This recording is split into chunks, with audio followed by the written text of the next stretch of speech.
this city will be the end of you. Now, the first great motion picture event of the summer.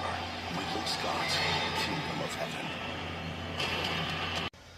So Kingdom of Heaven is a heavily fictionalized portrayal of the events leading to the Third Crusade, focusing mainly on Balian of Eblan, who fights to defeat the Crusader Kingdom of Jerusalem from the Ayyubid Sultan Saladin. I have no idea if I pronounced any of that correctly, but I'm assuming I did. To Orlando Bloom, who's coming off of Pirates of the Caribbean. You also have Ava Green, pre-Casino Royale. And the cast also includes Jeremy Irons, Brendan Gleeson, and Liam Neeson among its cast. And this was back when Ridley Scott was really an ambitious director that everyone could really a guy like me can really look forward to what he does next, because this was clearly a movie he was trying to capture the magic of Gladiator again. I mean, it's literally on the marketing from the director of Gladiator. It doesn't say anything about Alien, it doesn't say anything about The Warriors or Blade Runner, but, why did I say The Warriors? Warriors was Walter Hill, but, right? Right. I feel like I'm getting this wrong here. No, I was right. I was right. The Warriors was Walter Hill. I don't know why I thought that was Ridley Scott, but nothing about Alien, nothing about Blade Runner, nothing about all the other great movies that he did before this. But no, this is clearly trying to capture the same spirit of Gladiator, the same kind of box office success that had, and maybe even a Best Picture win, but none of that really happened. The film, unfortunately, didn't perform well, despite the fact that there was a lot of ambition to it. I mean, it's a very interesting little film. An interesting big film, I should say. Why am I saying little film? But it's an interesting film overall. It's a really engaging film. You can tell the production value is there. I think this is one of those movies where it's the perfect definition of a film screwed over by the studio, because later in the year, when this came out on video, the film actually got a director's cut, which many people consider to be the definitive version of the film. The original theatrical version was about close to 2.5 hours long. It's a little bit more than that, actually, close to 3 hours long. But the director's cut was actually brought more to it, because now it's a movie that's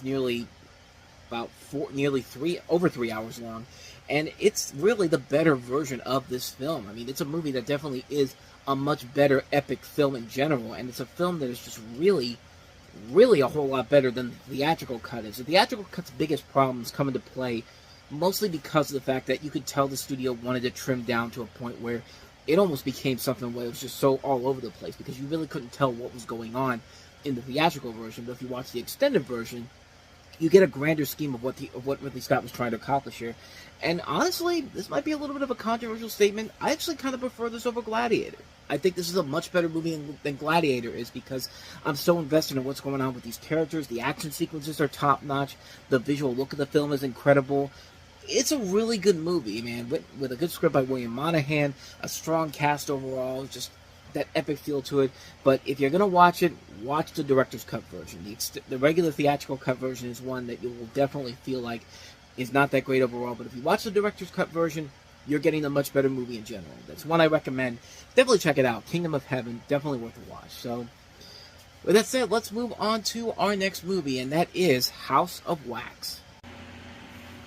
You guys gonna do it tonight or what? Stop! The hell is that? What does he want? Can we help you? Maybe we're on his property. I'm gonna turn the lights off. That guy was a freak. So let's get out of here. All right, let's go. Come on, he's gone.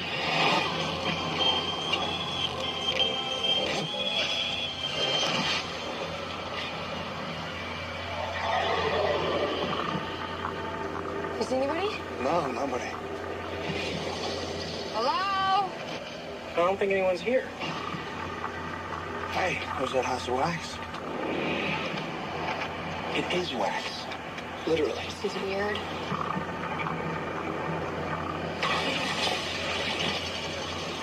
Looks like a hell of a party.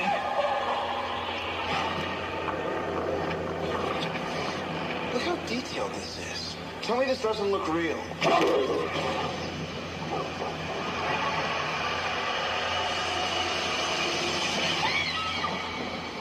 You're saying that that's a real person underneath? They're all wax, everyone. Oh, please, somebody.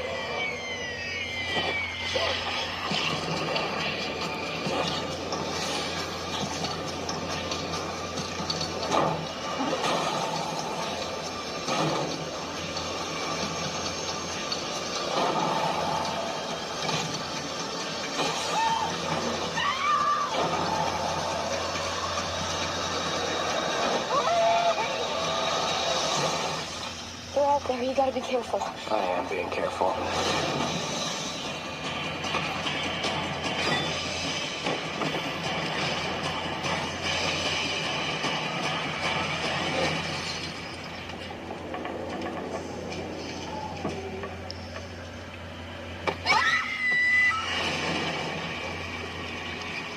What's going on?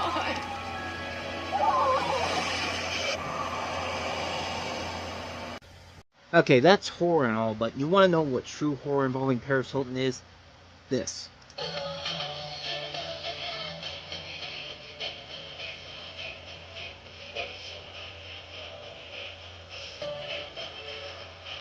That's true horror right there, listening to Paris Hilton's album, and confidentially, I was one of those people that bought this album when it came out. I mean, I listened to it, and at the time I liked it, but listening to it now, it's just like, it's pretty bad. Like, it's nowhere near as bad as something like Farrah Abraham or Kim Kardashian whenever they tried to sing, but you get the idea here. But we're not here to talk about that horror show. We're here to talk about this horror show, The House of Wax, essentially a remake of the 1953 movie of the same name, which is in itself a remake of the 1933 movie Mystery of the Wax Museum. And as you can see, a group of friends go out into the forest because that's the typical horror movie area to go to, and then they find this mysterious town where the main attraction is the House of Wax, except something is not right in this town. The wax figures look so realistic and the whole town is deserted, except for two murderous twin brothers. The Menendez twins, maybe? I don't know. I mean, at the time of recording this, they had the trailer for that new Menendez miniseries on Netflix from Ryan Murphy, and it looks weird. You can go check that out for yourself, but we're not here to talk about that. I was just making a little joke right there.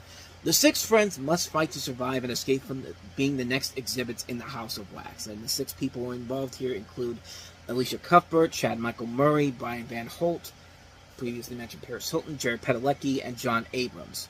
And, yeah, the movie itself... Actually, Robert Richard's also in here, too. Maybe Brian Van Holt is the twin brothers, but... You can tell I haven't seen this movie in a while. From what I remember from it, it's not that great. I mean, it's really a bland horror movie. It has some good ideas to it. I mean, the idea of the House of Wax literally being made out of wax is a fun little idea, but the film itself is just... It's just your typical horror movie setup. It's literally Friday the 13th all over again, because you know these six people are going to die at some point, and there's going to be that one, except for one person who's going to survive, because, you know, they're going to be the ones that take down the bad guys. But if they take down even if they take down the bad guys, the true horror continues on here. And this is directed by Jamie Colette Serra, who's gone on to become a very prominent director in his own right. He's worked on a lot of movies with The Rock. He directed Orphan, Unknown, Nonstop, Run All Night, The Shallows, Jungle Cruise, Black Adam. So he has gone on to have a legitimate film career after this. So this is actually his first film as a director, but this was a film that was not as well received as I think they wanted to. I mean, this movie did good business, but then again, it's a horror movie, and obviously you're going to take the dates out on a Friday night to see this movie, and then never talk about it again. So it made back its money and all that. So they're good to go on that front, but it's pretty much the same story we've seen done to death over and over again, and but yeah, like I said, it's been something I haven't seen in a long, long time. I don't even remember if there is somebody at the end of it. I think this is one of those ones where they didn't make it out alive in it. But again, it's been almost 20 years since I've seen this movie. And from what I remember from it, it's not that good. Like I said, if you want a good horror show, you want something that's real horror to it, listen to the Paris Hilton album, because yeah, I certainly have gone deep down that rabbit hole myself. But that's a whole other thing altogether. So let's go ahead and move on to another movie that will have a lot of interesting conversations to it. The Best Picture winner of the year, the controversial Best Picture of the winner of the year, if you insist. That is, of course, Crash. It's the sense of touch. In a real city, you walk, you know. You brush past people bump into you. In LA, nobody touches you. We're always behind this metal and glass. How far can bullets go? You thinking about that bullet that came through your window? What's wrong? You alright? I am angry all the time, and I don't know why. Put your hands on top of your head, man. Will you just do what he says? Now, do you have any guns or knives or anything I might get stuck with? It's your brother's file. Kid's going away for life for stealing a car. All I need to do to make this disappear is to frame a potentially innocent man. Did you find your brother? Oh, tell him to come home.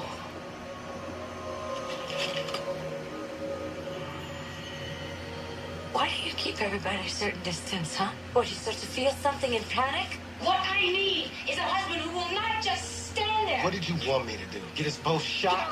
Give me the key! I just had a gun pointed in my face. And it was my fault because I knew it was going to happen. Wait. I think Brendan Fraser has a way to fix this. Who wants a new Wii? Huh?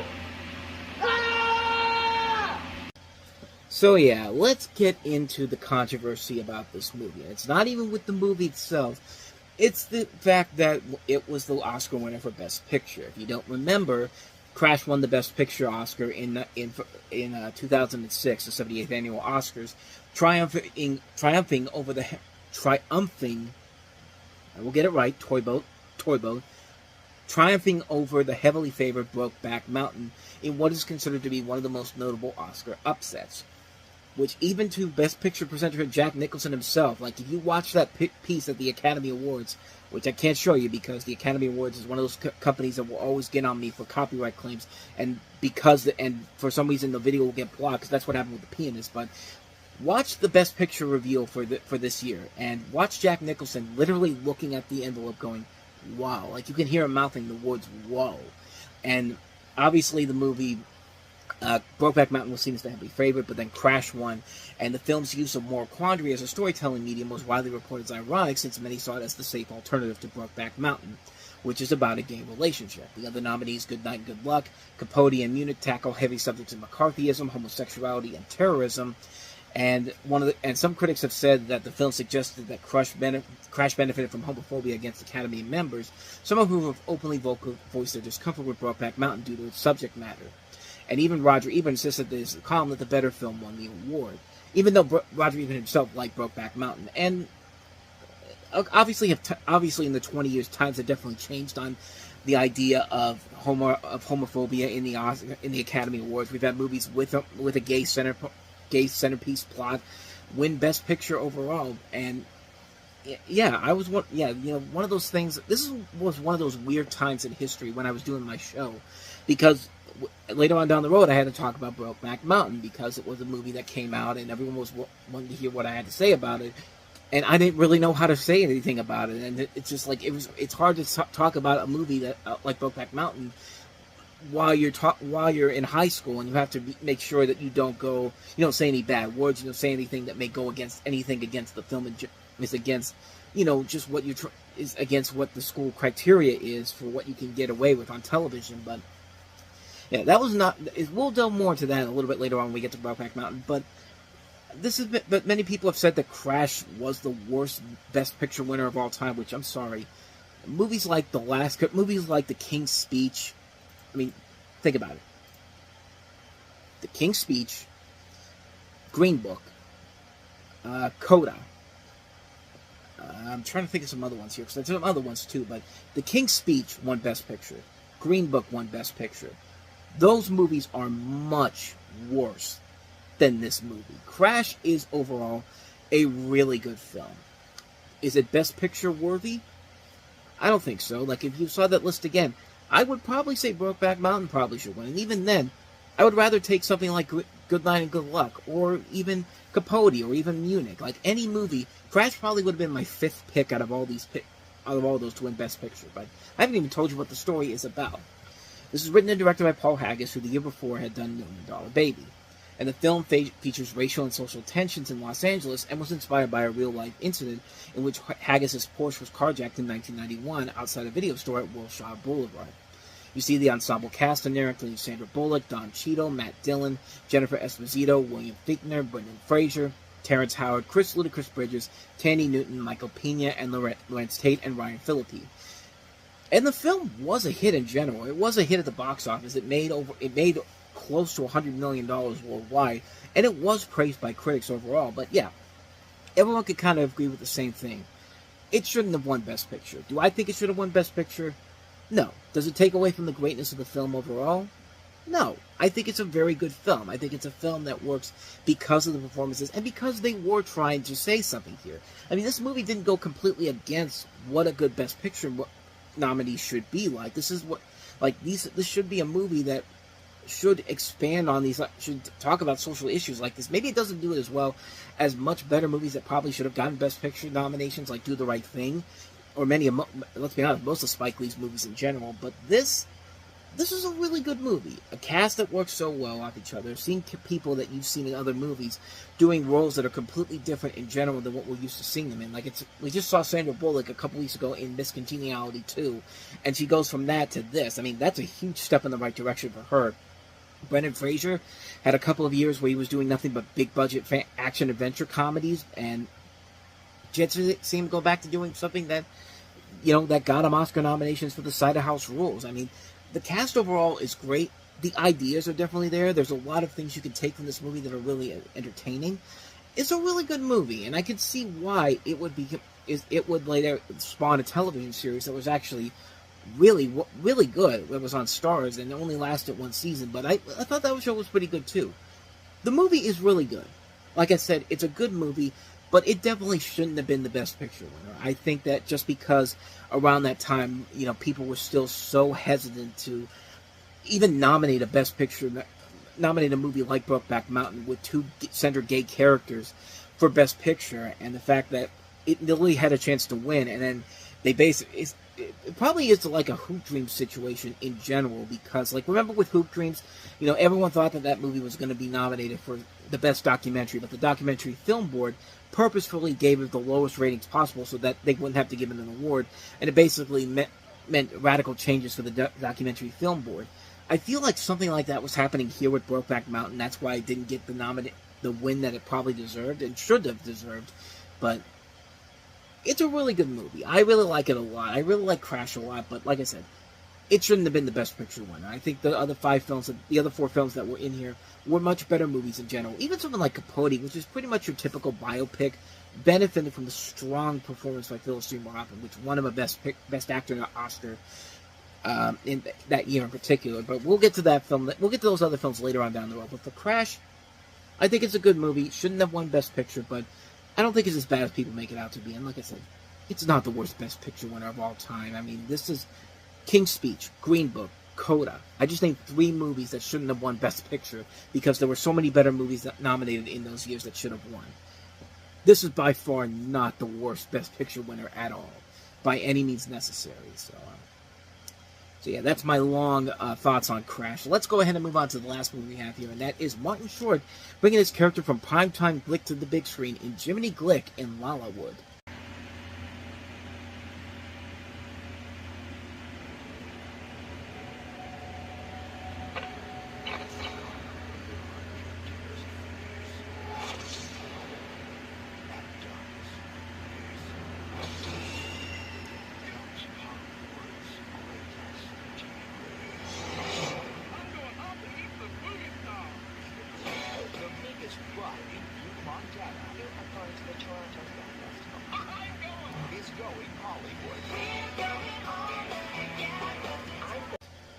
So this is Jiminy Glick in Lollywood, taking Martin Short's character from the Comedy Central series Primetime Glick and bringing him into the big screen. And let's just say that this is no Saturday Night Live movie that's done well. This isn't Wayne's World.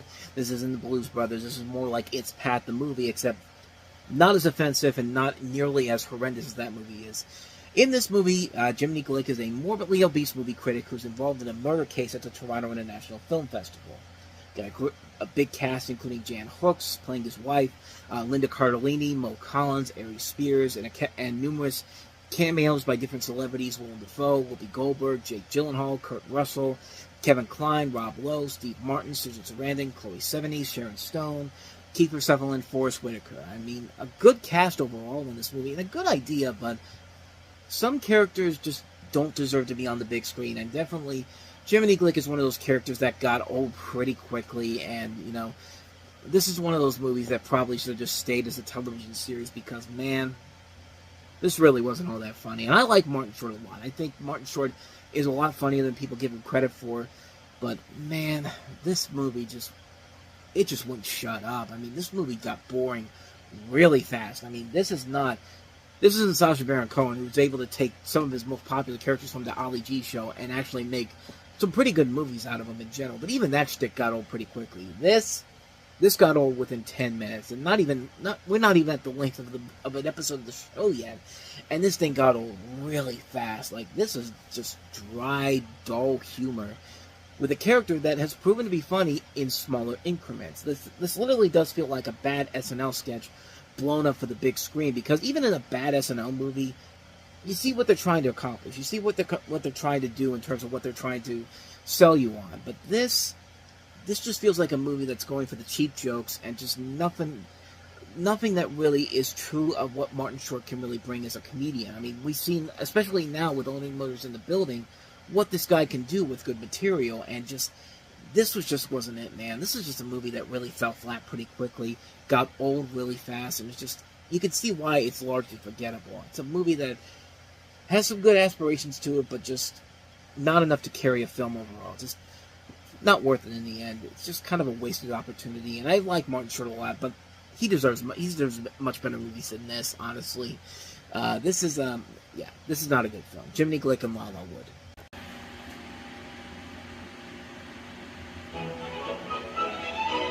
I'm nervous.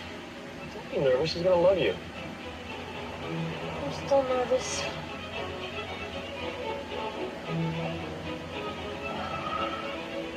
My God, I cannot believe you grew up here. What, no helicopter pad? Oh, no. There's one outside. Kevin! Oh, God, Mom, you look fantastic. I'll introduce you to someone. Mom, Charlie. Very nice to meet you. It's a pleasure to meet you. Please sit down.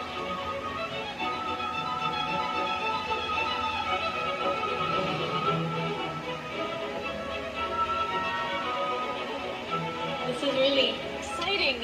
You're going to be my mother-in-law. I know. Isn't it wonderful?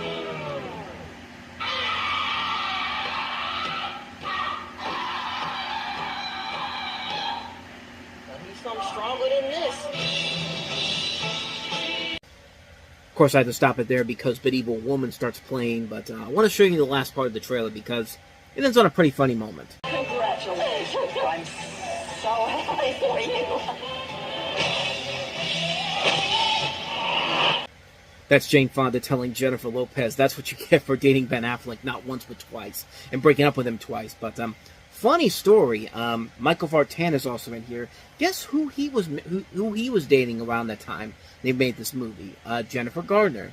Ben Affleck and Jennifer Garner ended up getting together once they broke up with their significant others. So basically, this was a year where significant others started movies that literally ended their original relationships, but then started new relationships, because we'll later have Mr. and Mrs. Smith with Brad Pitt and Angelina Jolie, and of course Brad Pitt broke up with Jennifer Aniston. Jennifer Aniston eventually went with Mr. and Mrs. Smith star Vince Vaughn.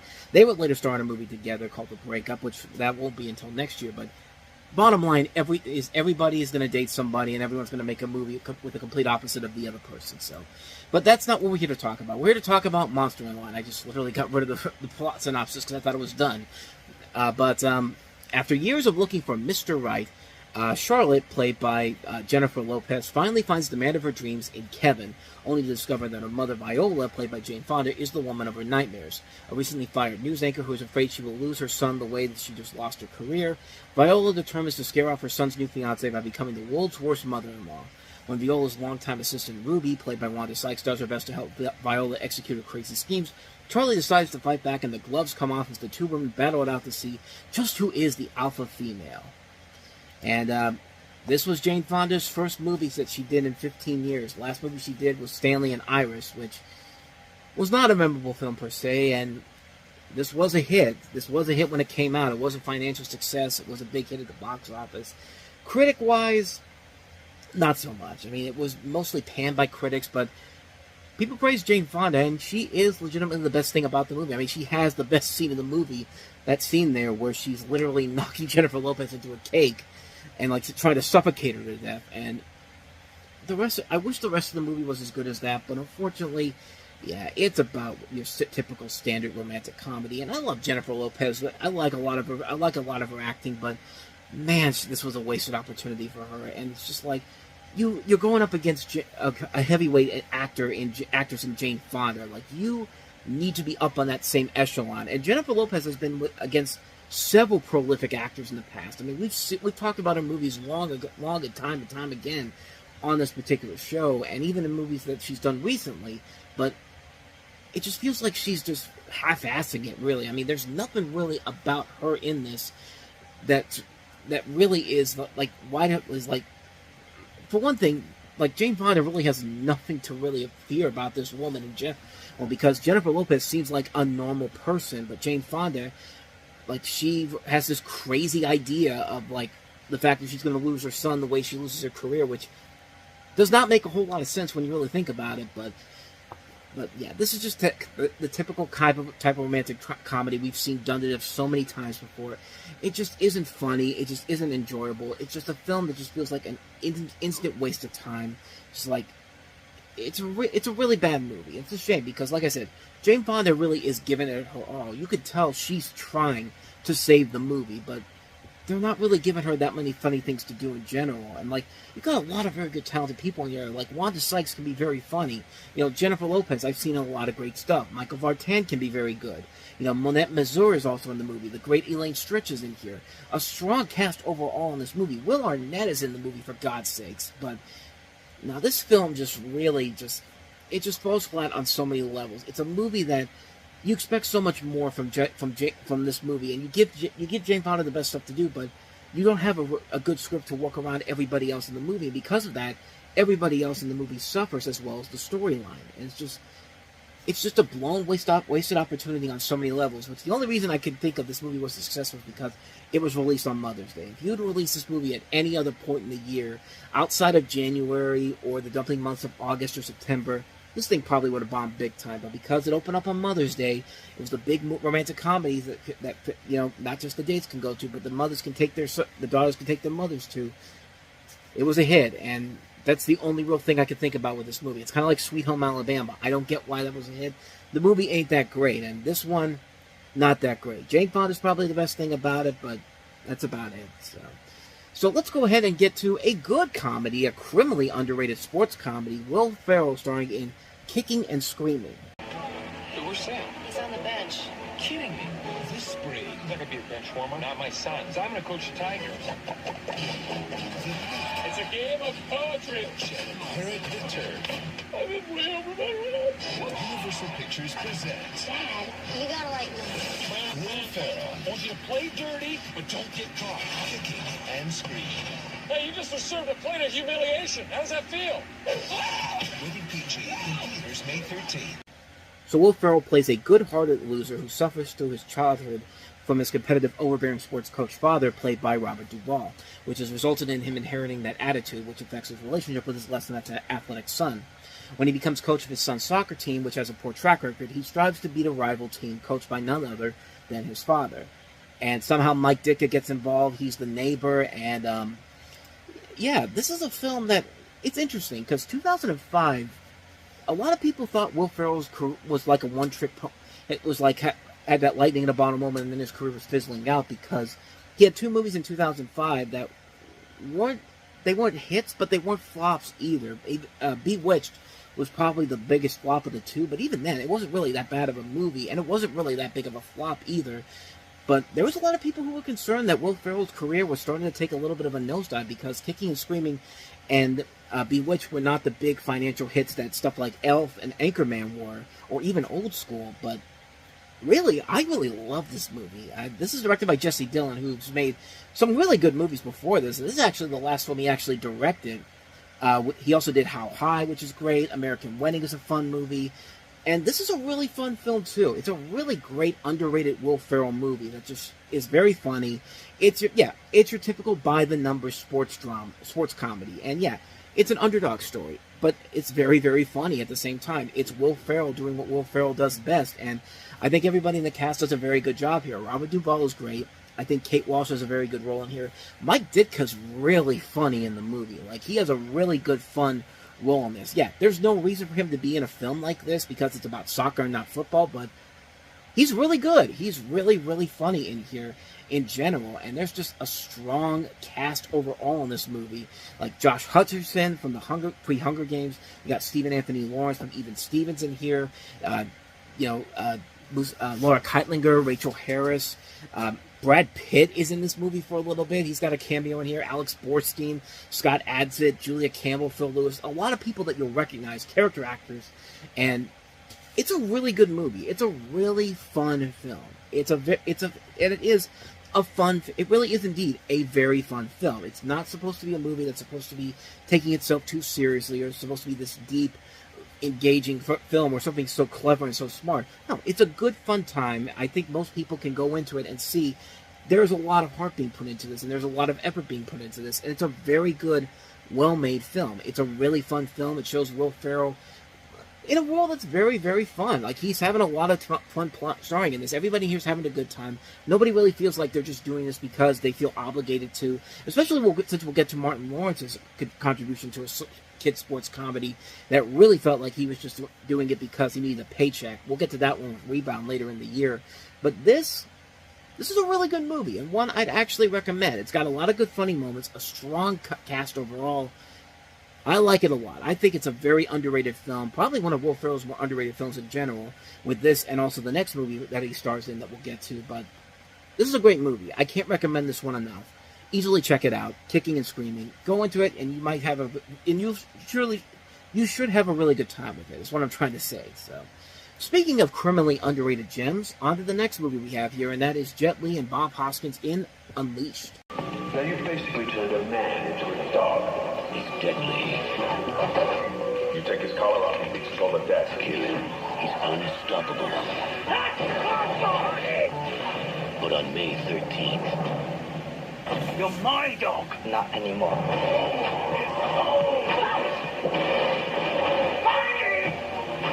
Jet Li will be unleashed.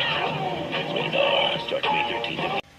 So in this movie, you have two men cut off from the world in different ways that become unlikely friends and protectors in this offbeat action drama. You have Danny, played by Jet Li, who's a physically powerful but emotionally stunted man. Never given any sort of proper education, Danny has learned little in his lifetime but how to fight, and his minder, played by Bob Hoskins, treats him more like a guard dog than anyone else, using him in illegal, no-holds-barred brawls that earn Bart plenty of money but only reinforce Danny's violent alienation. When Bart is injured in an auto accident, Danny is left to fend for himself and stumbles upon Morgan Freeman, an elderly piano turner who has lost his sight. Sam is the first person to treat Danny with kindness, and the music he plays soothes the troubled soul of the fighter. However, Danny's fighting skills come in handy when Sam runs afoul of a pack of small-time crooks who believe he knows too much about their operations. This is directed by Louis Leterrier, who of course gave us The Incredible Hulk from 2008, did the Transporter movies. He did the first one. He's going to have the second one later in the year. Also, he did Fast X, Grimsby, Now You See Me. Very hit-and-miss career in general, as you can tell. I think after The Incredible Hulk, his career took a huge nosedive after that. But this is a really good movie. It's a really underrated film. One of the few good films from Rogue Pictures, which I guess was like Universal's attempt to try to copy Screen Gems' success. To have these, movies aimed at the teens and all that. And this is a really, really impressive film. It also helps that you have a script by Luc Besson, who has proven time and time again that he can make a really good movie, even though he makes a lot of really bad movies in general. But a great cast overall. Jet Li is very good in the film. Morgan Freeman, even though you don't see him much in that trailer there, he is very good, and not just a throwaway role. Like, he actually is contributing to the film. And, like, Bob Hoskins, what can you say about Bob Hoskins? I mean, Eddie Valen's always going to be great. You have Kerry Condon, who's gone on to become a really successful star in general. Scott Adkins is in the film as well. It's a really good movie. It's a film that has a lot of good action sequences, and it isn't just your typical action movie. It has a lot of dramatic moments, a lot of emotional moments, moments that do carry the film over to something that's actually really worth it. The choreography is great. The cinematography is nicely done. Great music. It's a great movie. It's a really good film. I can't recommend it enough. Definitely a very underrated movie that definitely deserves a lot more attention. Seek it out. Unleashed. It's actually a really good film. So with that said, let's go ahead and move on to the next action movie we have here. Not as memorable as Unleashed, Mindhunters.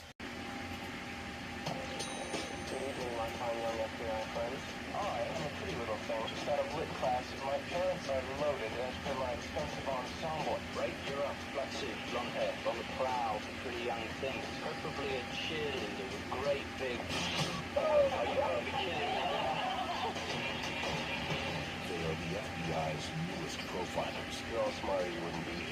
incredibly smart.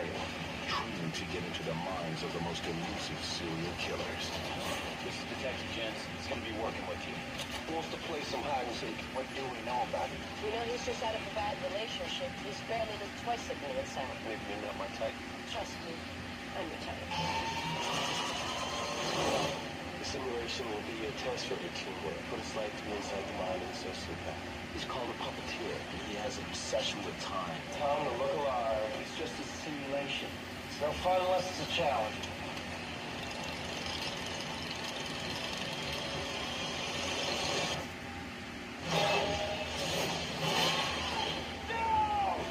This is a joke, right? Someone killed JT, don't you get it? What simulation is this? Somebody set that trap at 12 o'clock. Someone else is killed. Let's mark this. Where is this killer? Someone who knows when we did. Now, someone trained to think like a killer. There's just one problem. He's about to become one. There's no one here. But us. And then they all just kill each other and the movie ends. That's probably the best case scenario, but sadly that does not happen. The movie has to continue, and this is a film that you could pretty much see everything that's wrong with it from the get-go. In the film, you have a group of FBI profilers in training who are tasked with tracking a serial killer to pass the exam. But they find themselves targeted by an actual killer. The team suspects that one of the members is their enemy, hiding amongst them. And you have a cast that includes Catherine Morris from Cold Case, LL Cool J, Johnny Lee Miller, Patricia Velasquez, Clifton Collins Jr., Christian Slater, and Val Kilmer. Christian Slater in a movie that's not as bad as Alone in the Dark, but might as well be as bad as Alone in the Dark. I mean, this is about as generic of an action film as you can get. And not even an action film, but like a mystery that's not even that interesting per se. Like, you could figure out right away what the twist is going to be in general. And, oh, and by the way, this was a movie that was sitting on a shelf for 3 years. They filmed this back in 2002. They waited until 2004 to release this, and they didn't even release it finally until 2005 in the United States. 3 years. And it was a movie that Rennie Harlan had to tone down much of the violence in order to get a PG-13 rating. But, and, yeah. You think that helps the movie giving us a PG-13 rating? Like, who the hell wants to see this? Like, it's just not enjoyable. The film is not enjoyable. The action sequences are not that great. Neither is the mystery aspect, because you can figure out who the killer is right away. And you have a script written by Akiva Goldsmith, too, who's an Academy Award-winning writer. Like, you expect so much better from this movie in general, but it's been sitting on a shelf for 3 years. What the hell did you think was going to happen? And, yeah, like, I mean, I get the idea. It's supposed to be kind of like sort of a revitalization of the 10 Little Indians thing of the storyline, which is a good storyline and could be done very well in a movie like this. But unfortunately, it needs a better script and a better mystery to figure it out. But like, the movie doesn't even know what kind of a tone it wants to set with. Honestly, like, that trailer starts off as a comedy, a little bit of a comedy, and then all of a sudden it turns into like this horror movie, which out of nowhere, and there's no real tone of what this movie's supposed to be. The film is just kind of bland. There's nothing really all that amazing about it. It's just kind of a waste of time. Like, it's a film that, like I said, it was sitting on a shelf for 3 years. What more did I expect from this movie? Not much. But, so yeah, not much more to say about that one. That's Mindhunter. So, let's get to a much better movie again. Let's go ahead and talk about Daniel Craig in Layer Cake. I'm not a gangster. I'm a businessman, giving people what they want. Long live the king. You're a smart boy, but you keep very bad company. We work to a few golden rules. 3 million done. Keep a very low profile. Never be too greedy. You know what? People like you can't leave this business because you make too much money for people like me. But I've always said, quit while you're ahead. I had to stop it there, of course, because Ordinary World by Duran Duran started playing in the background. But that trailer does not include the scene that pretty much everybody remembers from this movie, and that's Sienna Miller in the sexy lingerie. This right here. I mean, just look at her. Jesus. I mean, that's about as the most memorable image as you're going to get from this movie in general. But this is a really good movie. The movie centers around a London-based criminal played by Daniel Craig who works in the cocaine trade and wishes to leave the drug business. And you also have a cast that also includes the aforementioned Sienna Miller, Tom Hardy, Michael Gambon, Cole Meany. This is a really good movie, and this is probably the film that got Daniel Craig, James Bond. I mean, I feel like this is the movie that got him that role. And you can see why. I mean, the guy has a lot of charisma. It's a great movie directed by Matthew Vaughn. This was his directorial debut, you know, back when Matthew Vaughn actually was worth something. And, you know, not just remaking the same movie he made after Kingsman. I mean, let's be honest, he's been making the same movie since Kingsman: The Secret Service came out. But this was back when he had a lot of potential to him, and it shows that he had a lot of really good potential to his career. Not that they say that he hasn't now, but the last couple of movies he's made have not been that great. But this is a great movie. This is a really great stylized film. A lot of great aspects to it. It does feel like a Guy Ritchie movie in general, even though he's not really involved in this particular project. But it definitely feels like this guy took a lot of inspiration from what Guy Ritchie did so well. And it makes for a very good movie. It makes for a very entertaining film, a really engaging film. It's a really good film. And it's, like I said, Daniel Craig is the star of the show. Daniel Craig is what carries the film over to this whole other level to really make it the movie that really is his big breakout role. I mean, this is the film that, like I said, I feel like this is the film that got him James Bond. If not, it had to be close, because this is a great performance. This is a performance that screams James Bond-esque. I mean, this is a really, really entertaining film. Can't recommend this one enough. Layer cake. So with that said, on to the last movie we have here, and that is Mad Hot Ballroom. 6,000 kids, 60 schools, 10 weeks, one dream. 5, 6, 5, 6, here we go. Yeah, you wouldn't believe this was a Nickelodeon movie. I didn't even think it was for the longest time, but even that trailer doesn't really show it. But Nickelodeon, I guess, eventually came onto it down the road. But in the film, you have a ballroom dancing program in the New York City Department of Education, the New York City public school system for 5th graders, and you have several styles of dance shown, such as tango, foxtrot, swing, rumba, and merengue. This is a documentary film, too, and a pretty good one, too. Even if you're not a big ballroom person in general, there is a lot to admire about the movie. It does have a nice heart to it. You do really like these characters, these kids a lot, and you want to see them live out their dreams of being in this ballroom dancing program. And the dancers are very good. They do a very good job of the choreography and all that. I mean, it's a really impressive film, and a great documentary that sadly got overlooked because there was a much bigger documentary that was coming up that did much better, and we'll get to that one when we get to March of the Penguins. But it's a great little documentary, one that you should definitely check out. Not much more to say about it, but a fun little documentary that's very different compared to what Nickelodeon usually does.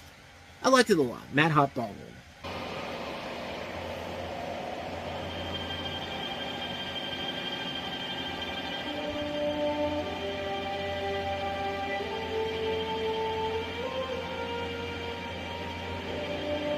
For over 1,000 generations, the Jedi Knights were the guardians of peace and justice in the Old Republic, before the Dark Times, before the Empire.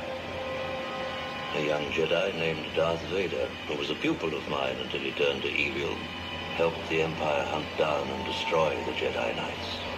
Vader was seduced by the dark side of the Force.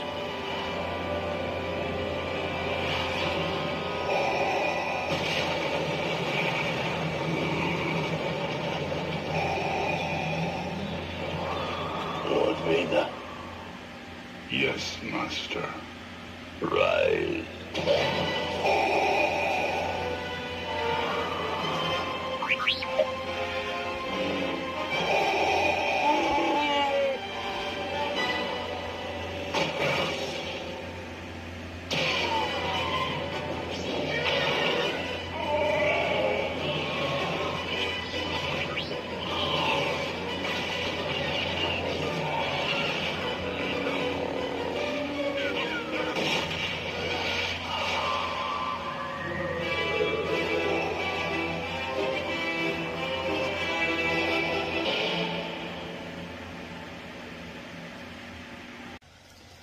Yep, the movie where they got it right for the most part. About, let's say, maybe 95% of the movie. But we'll get to that 5% in a little bit. But let's talk about Star Wars Episode 3, Revenge of the Sith. The end of the prequel trilogy that began with The Phantom Menace and then was continued with Attack of the Clones. And now we have the film that's going to lead into Star Wars Episode 4, A New Hope. And in this movie, the film begins 3 years after the onset of the Clone Wars. The Jedi Knights have spread across the galaxy, leading a massive war against the Separatists. The Jedi Council dispatches Jedi Master Obi-Wan Kenobi to eliminate the notorious General Grievous, leader of the Separatist Army. Meanwhile, Jedi Knight Anakin Skywalker grows close to Palpatine, the Supreme Chancellor of the Galactic Republic, and unknown to the public, a Sith Lord known as Darth Sidious. Their deepening friendship threatens the Jedi Order, the Republic, and Anakin himself, and of course, you see in the trailer, Anakin, of course, will eventually become the one known as Darth Vader. So how does one describe a movie like Revenge of the Sith? Well, like I said, for one thing, it's easily the best of the 3 prequels George Lucas did. It still has a ton of problems, but yeah. This is the one that I think is the best overall of the prequel trilogy, bar none. This is the only prequel that actually is watchable for a good chunk of the running time, and it does serve as a good lead-up to the events that will lead into A New Hope. The transition of Anakin throughout the movie is surprisingly well done. That final image of him becoming Darth Vader tied down is incredibly impressive, and just, everything that they were building up to that moment, you really thought that they were going to stick the landing big time and have this incredible movie all the way through. And then this ruins it.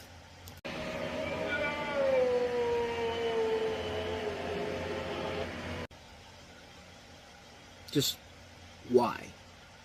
You were this close. You were absolutely this close to the finish line. And then you blew it. You blew it big time, and while this isn't a killer that makes the entire movie unbearable, what happens after that scene and what happens around that scene really takes a lot of the greatness that was in the that was in 95% of the movie beforehand, because, I'm sorry, that's a terrible scene, that way to end that scene. You've got this incredible scene where Anakin, the Anakin that we knew beforehand is gone, and now it's Darth Vader. He's got the helmet on. That slow rise from him coming up on there with his hands up in the there, and it's just like you hear the breathing for the first time. And George Lucas just couldn't let that go. No. He couldn't stop insulting his audience even more, but he had to give us one more stupid ass cliche in the histories of movies, and that one scene turned Darth Vader into such a pussy. Like, one of the most badass villains in the history of cinema. Like, it's amazing how that just ruins the entire movie. The entire end of nearly ruins the entire end of the movie is what I should be saying. Because right after that, it feels like there's a cliff they just go through cliff notes. Like, we got to set everything up for the next movie. Let's put Luke on this planet here.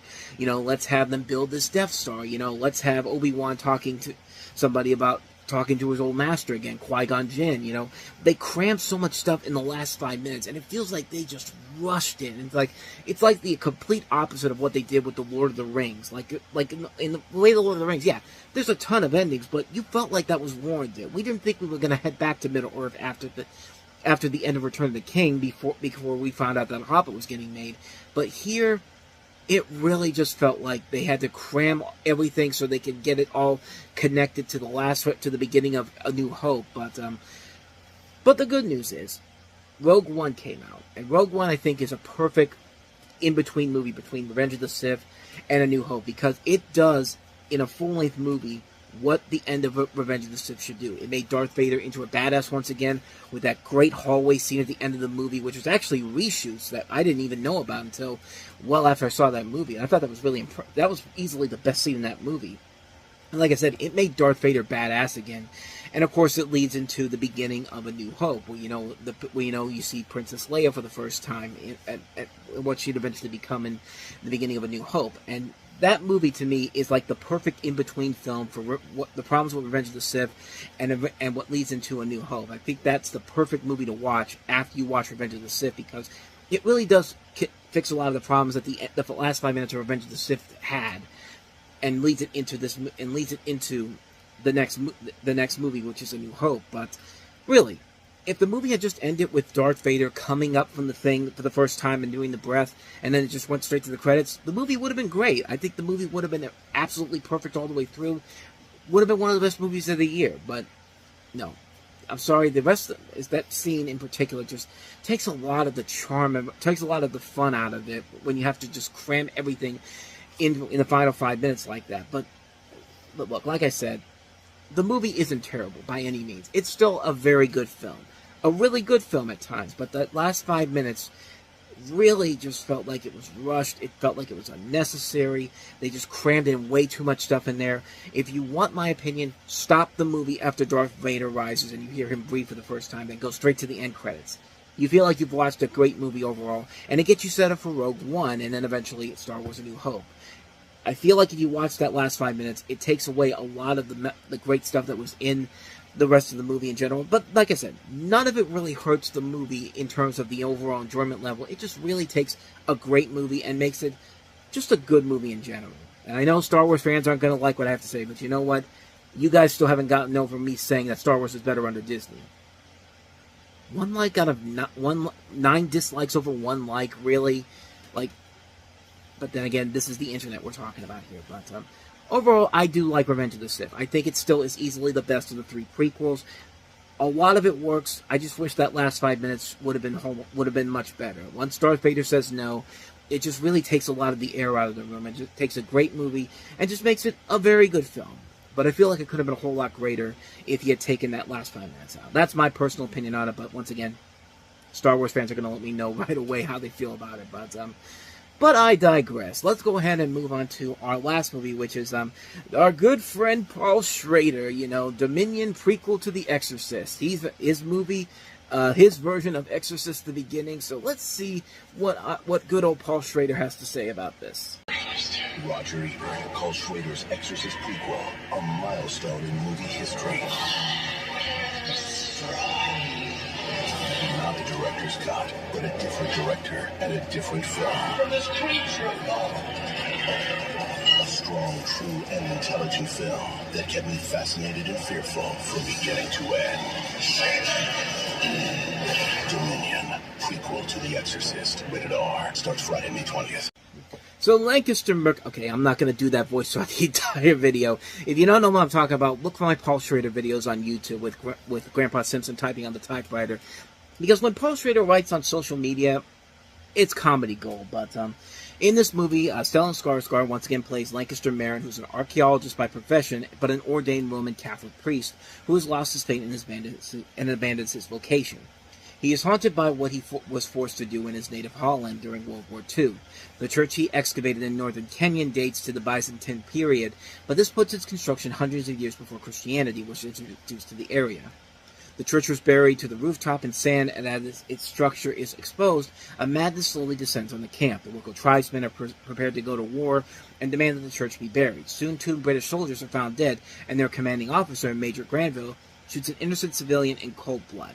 As fear descends upon everyone in the camp, it becomes apparent that a young disabled boy, Chechi, is possessed by the devil, forcing Marin to re-examine his own beliefs. And this film is very much it's a very interesting film, to say the least, because it's a movie that, it's very interesting because it was originally intended to be the official prequel to The Exorcist before it was essentially retooled into the Rennie Harlan film that came out the year before, which was not a well-received movie. And they basically did it because the executives at Morgan Creek feared the film was already completed, but it would be unsuccessful. Not to say The Exorcist the Beginning was a successful film either, but yeah, Exorcist the Beginning may have been the bigger financial hit, but nobody really remembers that movie because it wasn't that good. This is a film that people remember more as a more enjoyable film. I'm not going to say it's a good film or a bad film. It's just a much better film in general because you have a great director in Paul Schrader. And there are some good ideas here, but the movie itself is definitely very, very flawed. It's a film that has a lot of problems to it, but it at least has a better idea of what they were trying to do here, trying to do something that's very different compared to the other Exorcist movies in general. It doesn't work quite as much as I think they wanted it to, but it's a film that I think does work a lot better than The Exorcist the Beginning prequel did. I feel like this is a film that could have easily been better well received if the film had come out. Morgan Creek saying that this was going to be this would be unsuccessful, but Exorcist the Beginning would be more successful. Yeah, which I guess they were right, financially was more successful, critically not so much. And again, this didn't really do that much better with critics. That's like a 20% more on Rotten Tomatoes than Exorcist the Beginning did. But then again, Dominion has 30, Beginning had 10%, so that's really not saying a whole lot in general, but it's a good movie. It's a film that, okay, I take that back. It's a better film. I won't say it's a good film. It has some good ideas to it, but it suffers from a lot of things. Cheap scares, not a lot of impressive visual effects. I mean, you see it in the trailer.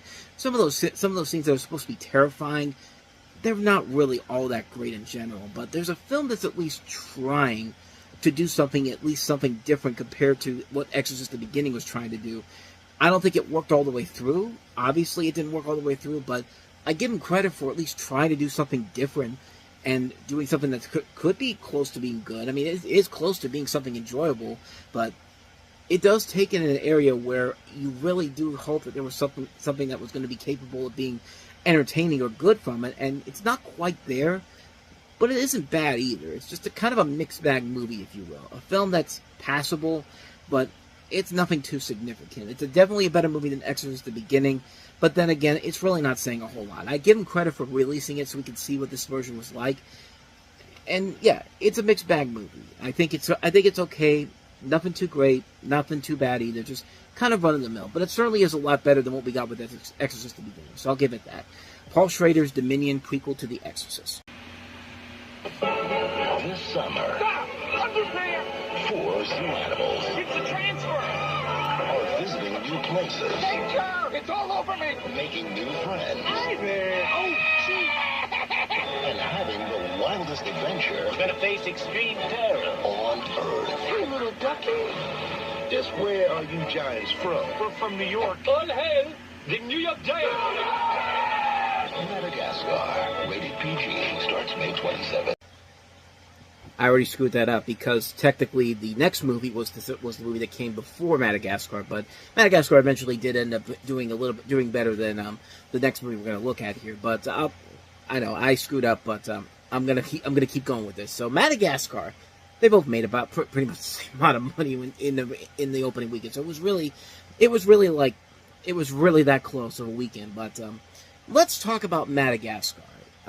As you see in the commercial there, Ben Stiller, Chris Rock, David Schwimmer, David Pickett Smith play a group of animals in the Central Park Zoo who find themselves stranded on the island of Madagascar and must adapt to living in the wild. And yeah, this was definitely a much better movie from DreamWorks than Shark Tale was. Because Shark Tale was just a movie that was just obnoxious, just poorly written, horribly animated, a waste of a really good cast, bad story, and a movie that I have my own personal hatred towards because of what happened to this little beauty right here. But if you want to go check that story out, that's available on one of the videos I've done already. So go ahead and hit the link in the corner there if you want to check that out. But besides that, this is just an overall better movie. The story is a lot better. The characters are a lot better. The voice work by all the actors are very good. The comedy is really good. The writing overall is very good. It's a very enjoyable movie. It's a really well-made film featuring a lot of great memorable characters. The Penguins, of course, are really great characters in their own right. And this was the start of the Penguin trend that was going on in Hollywood, because we had this, then later in the year we'll have March of the Penguins, we'll have Happy Feet the next year, Surf's Up, we have the documentary spoof Farce of the Penguins. There was a time when everyone was doing penguins for some reason. Not literally, but there was a penguin trend at the box office. And it was certainly an odd time, but to their credit, most of the movies were actually really good, and this one was a really good film too. Like I said, a strong cast that includes some really good talent: Stiller, Chris Rock, David Schwimmer, Jada Pinkett Smith, Sacha Baron Cohen, Cedric the Entertainer, Andy Richter. A really fun cast overall. The animation can be choppy at times, and luckily with every passing film, it becomes less and less obvious because the technology gets better and better. But as it is, it works. The animation works overall fine for what they're trying to accomplish here. And like I said, it helps that the movie is much funnier, much cleverer, much smarter than something like Shark Tale was. It's a really enjoyable film. I don't think I need to say too much more about it. It hasn't already been said already. Great movie, really fun film. I really like it a lot. So let's get to what was the number 2 movie that weekend, but I screwed up, so I'm just going with it, going with the flow. The Longest Yard. Sometimes the road to glory begins in the unlikeliest of places. Paul Crew thought he was finished with football. The powers that be had a different idea. You're going to assemble a team to play the first game against us. Crew rose to the challenge and assembled a squad of, while not the most athletically gifted, certainly the most creative players who ever graced the gridiron. But the Allenville team is not without its star players. Tearing through tacklers with the speed and grace of a cheetah on the high plains of the Serengeti. Running back Earl Megan is sure to be a cause of concern with the guard defense. And let's not forget Paul Crew. This game is without a doubt his last chance for redemption. Game day is Friday, May 27th. So this, of course, is a remake of the 1974 Burt Reynolds movie of the same name, which is also coincidental because he's also in this movie as well, playing Nate Scarborough. But Adam Sandler is the one that's playing Paul Crew in this version. He's a washed-up former American quarterback who goes to prison and is forced to assemble a team to play against the guards, with the warden played by James Cromwell. You have characters played by aforementioned Chris Rock, Nelly, William Fichtner, a bunch of professional athletes in general. The guards themselves are played by people like Bill Romanowski, Brian Bosworth, Kevin Nash, Steve Austin. You have characters also. You have a strong cast in general in this movie. You've got, I mentioned him already. David Patrick Kelly, Burt Reynolds as Nate Scarborough, Terry Crews, Nicholas Turturro, Cloris Leachman, Michael Irving, Tracy Morgan, Courtney Cox has a cameo in here too. Rob Schneider, Jim Rome, Chris Berman. A lot of talent in this movie. This is directed by Peter Siegel, and I think that's very important to the quality of the movie because really, this one did not get the best reviews when it came out, but if I'm being perfectly honest with you, this is probably one of my favorite Adam Sandler movies. I really enjoyed this movie. And yes, it's a PG-13 remake of an R-rated classic, and that's not saying anything against the original Longest Yard. The original Longest Yard is a classic movie, and yes, there are lines in this movie that have had to be tailored down because of the PG-13 rating. You know, the famous line in the original R-rated Longest Yard was, I think I broke his fucking neck, and they changed it to, I think I made him shit myself. Now, if you're going to ask me which one is the better one, of course I'm going to say the original is the better one. The one of the original is a much better joke in general, and the way to say it. And the movie, why does the movie work then? So why would I say that the movie works, even though I'm usually the one that's against, our PG-13 sequels to R-rated movies or remakes in general? This works because, kind of like with Be Cool, they got a good director who knows what he's doing. He has great rapport with his star, Adam Sandler, and he can work very well with the cast in general. And the stuff that does work here works really well. There is good comedy in the movie. There's a good mix of drama in there, too. Like, you get to see a little bit of that drama we saw from somebody from Sandler in Punch Drunk Love and Spanglish. And he's got a great cast of talent to work around with. He's got James Cromwell. He's got Chris Rock. He's got Burt Reynolds. He's got Bill Fichtner. This really great, talented group of people who can make this material work, and it makes for a really engaging and entertaining film on a number of different levels. It's a really good movie. It's a well-made film, and I really like a lot of what Peter Siegel does. I've talked about his work before in the past. He's kind of one of my comfort food directors. I know that most of his movies aren't that great, but most of them are very good, with very rarely one of them being absolutely terrible. I think the worst one I think I've ever seen from him is maybe My Spy, but even then, the My Spy movies, but even then, the first one is at least entertaining in some way, shape, or form.